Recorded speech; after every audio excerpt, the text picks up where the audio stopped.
கர்த்தருடைய பரிசுத்த நாமத்துக்கு மகிமை உண்டாகட்டும். கர்த்தர் நல்லவர், அவருடைய கிருபை என்றும் உள்ளது. எப்பொழுதும் கூட நாம் தொடர்ந்து வேதாகமத்தை தியானித்து வருகிறோம்.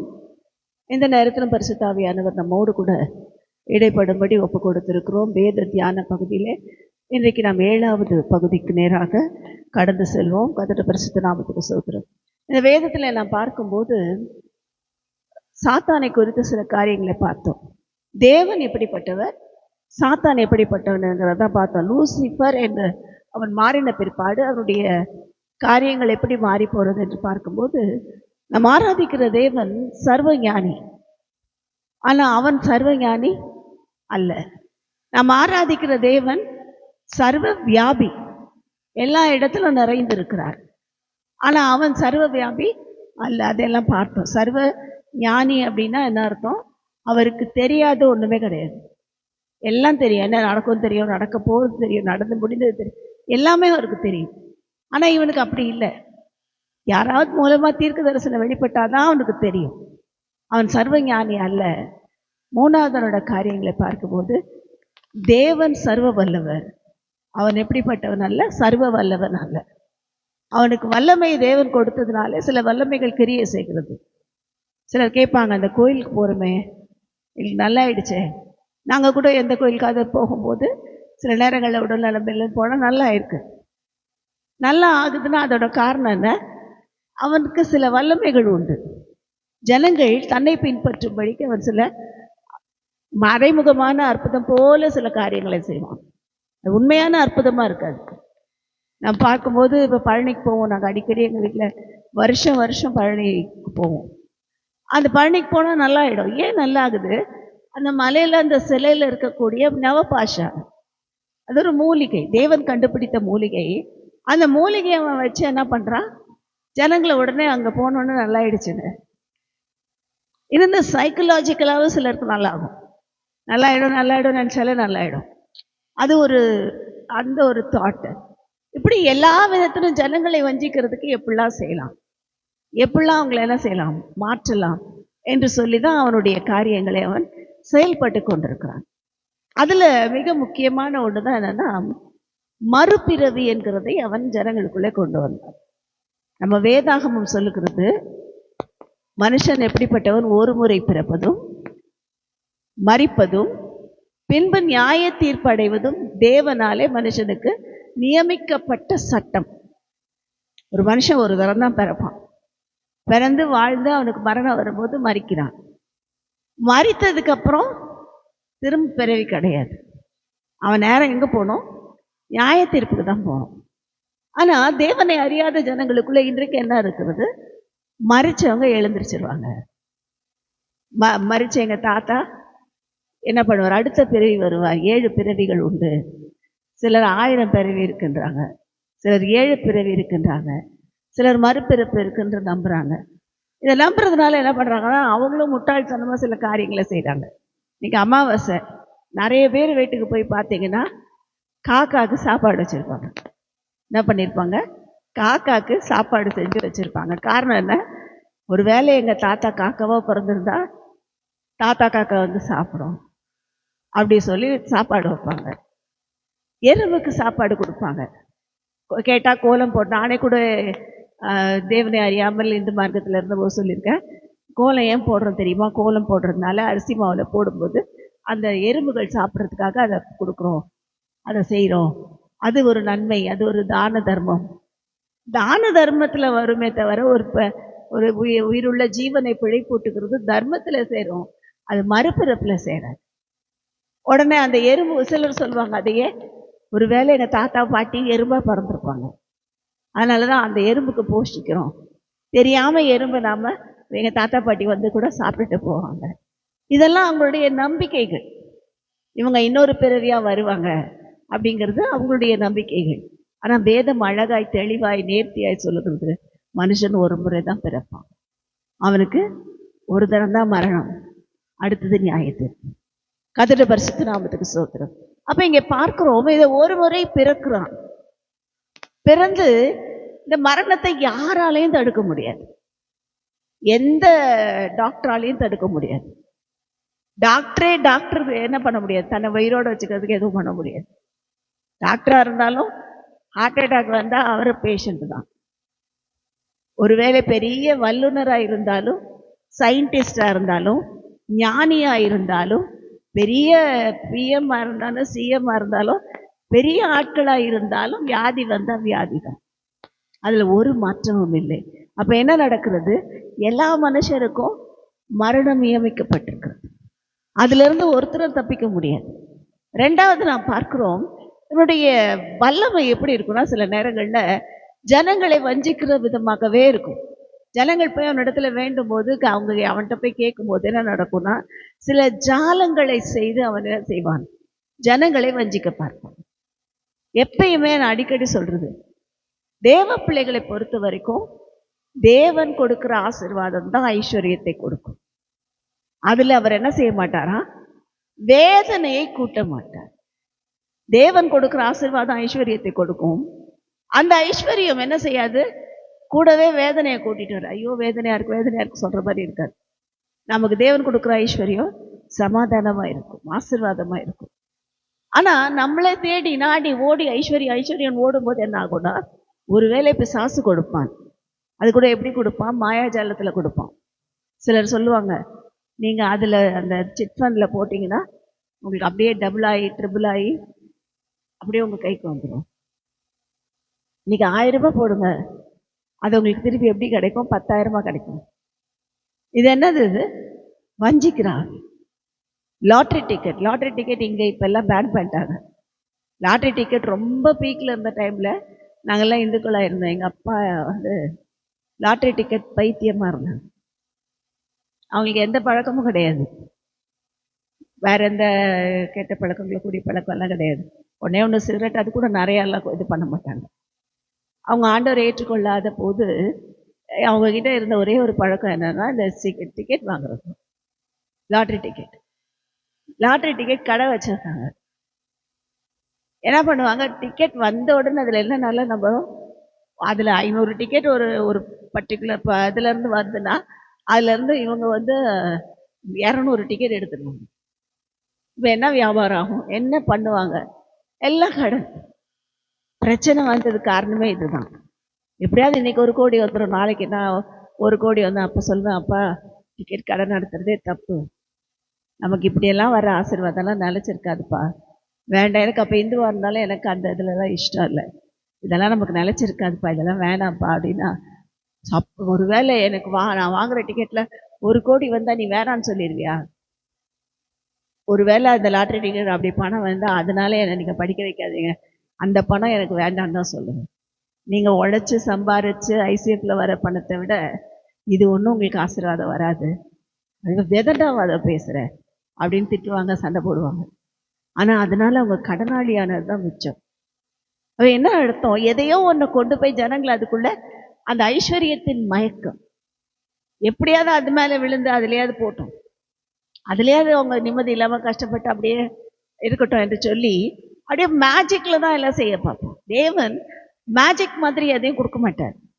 நமக்கு கொடுக்குற ஆசீர்வாதம் என்ன பண்ணுவார்னா, அப்படியே திடீர்னு அப்படியே இங்க வந்து ஒரு 1,00,000 ரூபாய் கட்டு வந்துருச்சுன்னு சொன்னா அதெல்லாம் மேஜிக்.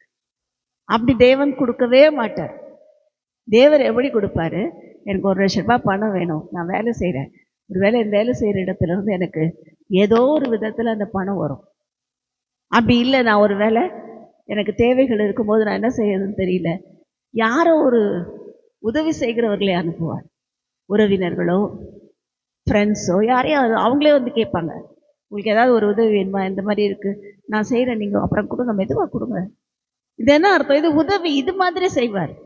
ஆனால் எப்படி செய்ய மாட்டார், திடீர்னு நீங்கள் 1,00,000 ரூபாய் கட்டா வந்து பீரோ ஃபுல்லாக ஆகிடும். அதெல்லாம் வந்து மேஜிக்.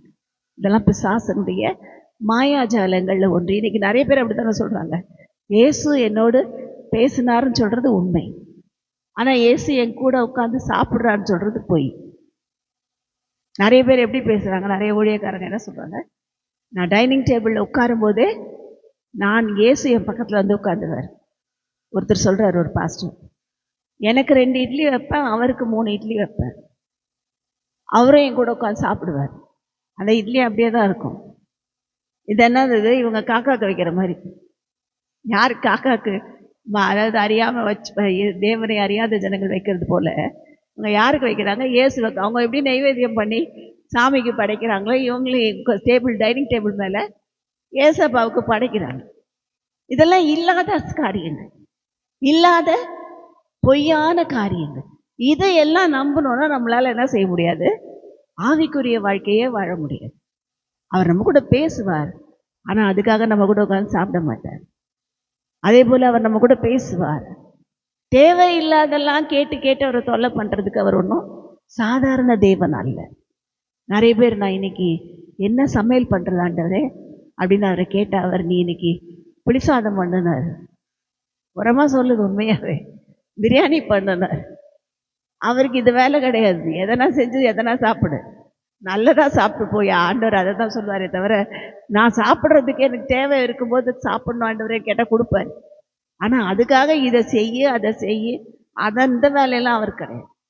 இந்த சமையல் தான் பண்ணணும்லாம் அவர் கேட்க மாட்டார், சொல்லவும் மாட்டார். ரெண்டாவது ஒரு அம்மா சொல்லுது, பீரோவில் நிறைய புடவை இருந்தது, இன்னைக்கு எந்த கலர் புடவை கட்டுறதுனே தெரியல, என்ன கலர் கட்டுறது ஆண்டவரே ஜோம் பண்ணி கடைசி ஆண்டவர் அதில் ஒரு வயலட் கலர் சாரி காமிச்சார், அதுதான் நல்லா இருந்தது. இதெல்லாம் என்னது? பொய்யான காரியங்கள். நிறைய ஊழியக்காரங்க இப்படி பொய்யா கிரியை செஞ்சுட்டு இருக்காங்க.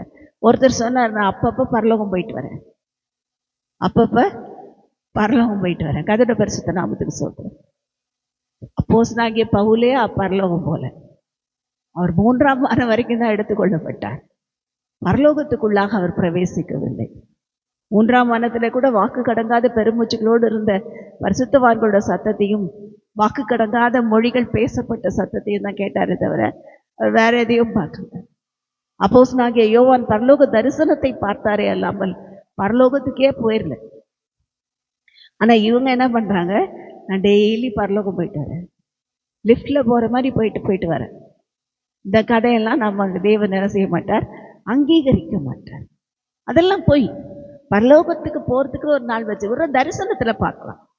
நான் இங்கே ஜெபம் பண்ணிட்டு இருந்தேன், என்னை தரிசனத்தில் கர்த்தர் பரலோகத்துக்கு கொண்டு போனார், தரிசனத்தில் பார்த்தேன்னு சொல்கிறது உண்மை. நானே பரலோகத்துக்கு போனேன்றதெல்லாம் போய். ஏனென்றால் வேதம் சொல்லுகிறது, அந்த ராஜ்யத்துக்குள்ள ரத்தமும் சதையும் பிரவேசிப்பது இல்லை. ரத்தமும் மாம்சமும் எதுக்குள்ள போகாது? பரலோக ராஜ்யத்தில் போகாது. உலகத்தில் இருக்கிற பொருட்களோ பணங்களோ உள்ள போகாது. தீட்டுள்ளது ஒன்றும் அதில் பிரவேசிப்பதில்லை. அப்ப என்ன செய்யக்கூடாது? இல்லாத கதை அப்படியே ஜோடித்து செய்கிறது தான் பிசாசுடைய தந்திரம். அதுக்கு நாம எச்சரிக்கையா இருக்கணும். அது மாத்திரம் இல்லை, நான் செய்யறதெல்லாம் செஞ்சுட்டு தேவன் தான் செய்ய சொன்னார்னு சொல்லி நிறைய காரியங்களை அநேகர் சொல்லிடுவாங்க. நம்ம செய்யறதெல்லாம் செஞ்சிருவாங்க. இன்னைக்கு ஒரு ஊழியக்காரர் கொடுத்து பார்க்கிறோம், என்ன செய்யறதா செஞ்சுட்டு கடைசியில் தேவன் சொன்னார் அதனால தான் செஞ்சேன். தேவன் என்ன செய்ய சொன்னார்? இப்படிலாம் செய்ய சொன்னார். தேவன் மேலேயே பழிய போட்டாங்க. கர்த்தருடைய பரிசுத்த நாமத்துக்கு ஸ்தோத்திரம். அப்ப என்ன செய்யக்கூடாது? தேவன் விரும்புகிறதை செய்ய வேண்டும் என்றால் பைபிள் படி நடக்கணும். நான் விரும்புகிறத செய்யணும்னா ஏம்மா என்னுடைய இஷ்டப்படி நடக்கணும். ரெண்டுல ஒண்ணுதான். கர்த்தர் தெய்வமானால் கர்த்தரை பின்பற்றுங்கள், பாகால் தெய்வமானால் பாகாலை பின்பற்றுங்கள். இப்ப இன்னைக்கு தேவன் நம்ம கிட்ட சொல்றது என்னது? கர்த்தர் தெய்வம். கர்த்தர் தான் தெய்வம்னா எல்லாரையும் நம்பாதீங்க. எல்லா ஊழியர்களும் ஊழியர்கள் அல்ல. நான் செய்கிற பாவத்துக்கு ஒரு சாக்கு போக்கு சொல்லி அதை மூடி போடுகிறவர்கள் ஊழியக்காரர்கள் அல்ல. வேதம் சொல்லுகிறது, அவருடைய அற்புதங்களாலே அந்த ஊழியக்காரர்களை அறிவீர்கள்னு சொல்லலை, அவர்களுடைய கனிகளினாலே அவர்களை அறிவீர்கள். ஒரு ஊழியக்காரங்க கர்த்தருடைய ஊழியக்காரங்களா, இல்லைன்னா இவங்க சுய இஷ்டத்தின்படி வாழ்கிறவர்களா, சாசனால் ஆட்கொள்ளப்பட்ட ஊழியர்களான கண்டுபிடிக்கிறதுக்கு ஒரே வழி என்னது? அவங்களோட கனிகள். கனிகள் சரி இல்லைன்னா தெரிஞ்சுக்கோங்க, அவங்க கர்த்தரோட ஊழியக்காரர்கள் அல்ல. ஏன்னா கனி இல்லைன்னா நானே பரலோகம் போக முடியும். நான் ஊழியம் செஞ்சு என்ன புண்ணியம்? அது கனி இருந்தால் தான் நான் பரலோகம் போக முடியும். இல்லைன்னா நான் 1000 பேரை ரட்சித்தாலும் நான் போக மாட்டேன். கர்த்தருடைய பரிசுத்த நாமத்துக்கு ஸ்தோத்திரம். என்ன செய்கிறார்? கனிகள் இருக்கிறதா? அதனாலதான் நல்ல கனி கொடாத மரம் எல்லாம் வெட்டுண்டு அக்னியிலே போடப்படும். அதுதான் பாடுகிறோம். பெர்க்மன் சார்கள் அழகா பாடியிருப்பாங்க. நல்ல கனி கொடா மரங்கள் எல்லாம் வெட்டுண்டு அக்னியில் போடப்படும். ராஜா வருகிறார், ஆயத்தமாகும். இயேசு வருகிறார், எதிர்கொண்டு செல்லுவோம். நம்ம எதிர்கொண்டு போகணும்னா கனி கொடுக்கணும். அதுதான் பேசிக் ரீசன். அதுதான் ஆண்டவர் என்ன பண்ணார்னா, அந்த ஏதேன் தோட்டத்தில் இருந்த அந்த ஜீவ விருட்சத்தின் கனியை இன்னைக்கு ஏதேன் தோட்டத்தில் வைக்கல. இன்னைக்கு எங்க இருக்கு அந்த ஜீவ விருட்ச கனி? நமக்குள்ளதான் இருக்கு. அந்த கனி எங்க இருக்கு? அந்த மரம் எங்க இருக்கு? அந்த விருட்சம் எங்க இருக்கு? நமக்குள்ளதான் இருக்கு.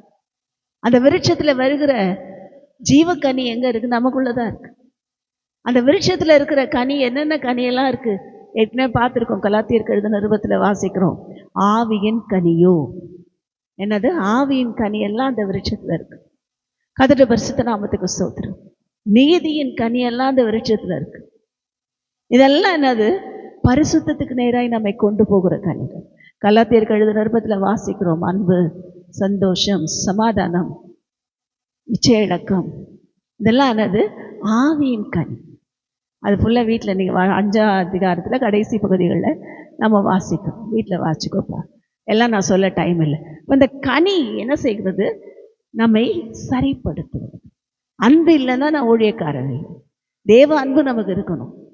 அன்பு இருக்குதுங்கிறதுக்காக ரொம்ப அப்படியே அரவணைச்சு பேசினா ஜனங்க சீர்கெட்டுருவாங்க. அன்பு இருக்கிறவர்கள் கடிந்து கொள்வார்கள். என் பிள்ளை மேலே அன்பு இருந்தால் தான் நான் தப்பு பண்ணால் அடிப்பேன். என் பிள்ளை மேலே அன்பு இல்லைன்னா அது எப்படிடா போட்டுன்னு இருப்பேன். அப்போ அன்பு என்ன செய்கிறது? சகலத்தையும் தாங்கும், சகிக்கும், விசுவாசிக்கும். இந்த அன்பு என்ன செய்யும்? மற்றவர்கள் மேல் கரிசனை கொள்ள வைக்கும். அந்த அன்பு தான் எனக்கு என்னது? அந்த கனியிலே ஒரு பகுதி, அந்த ஆவியின் கனியிலே ஒரு பகுதி.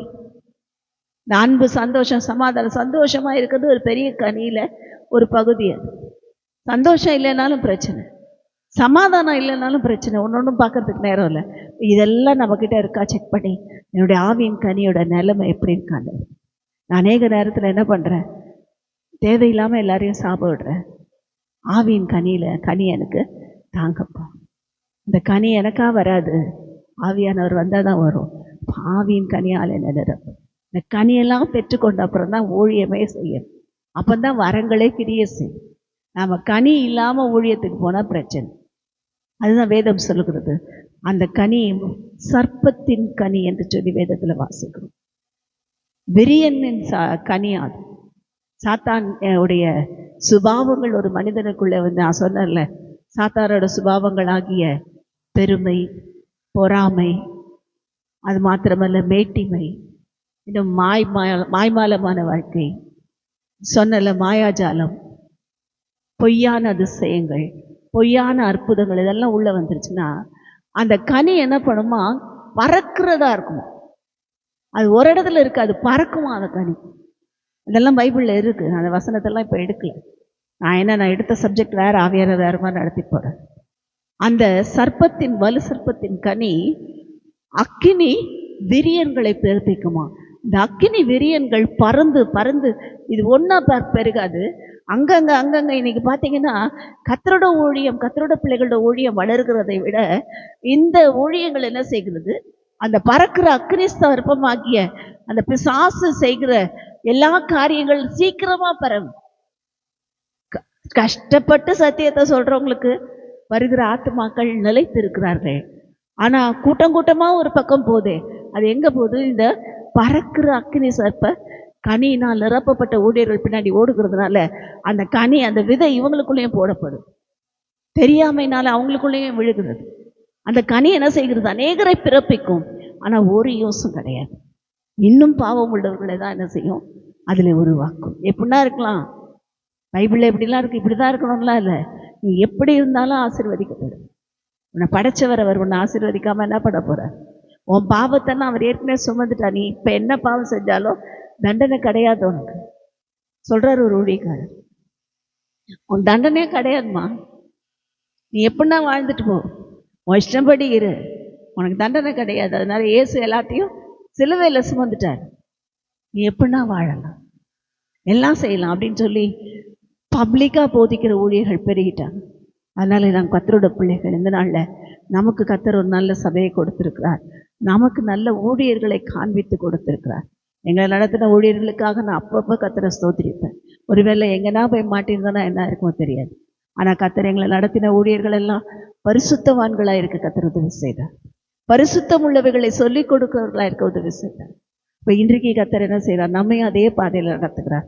இப்போ தேவ பிள்ளைகளாக இருக்கிறோம். இந்த நாளில் கேட்ட இந்த வார்த்தைகளின்படி நம்முடைய கனிகளினாலே தேவன் நம்மை அங்கீகரிக்க ஒப்பு கொடுப்போம். அதே நேரத்தில் வருகிற ஊழியக்காரன் கர்த்தரோட ஊழியனா, கர்த்தருடைய ஊழியக்காரனான தெரிந்து கொள்ளுகிறதற்கு அவரோட கனிகளை பார்ப்போம். அவங்க கனி எந்த லெவலில் இருக்கு தெரிஞ்சிடும்.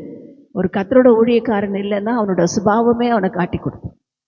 எதையாவது ஒன்றை வச்சு கொண்டு வந்து வருவான், கண்டிப்பாக கண்டுபிடிச்சிடலாம்.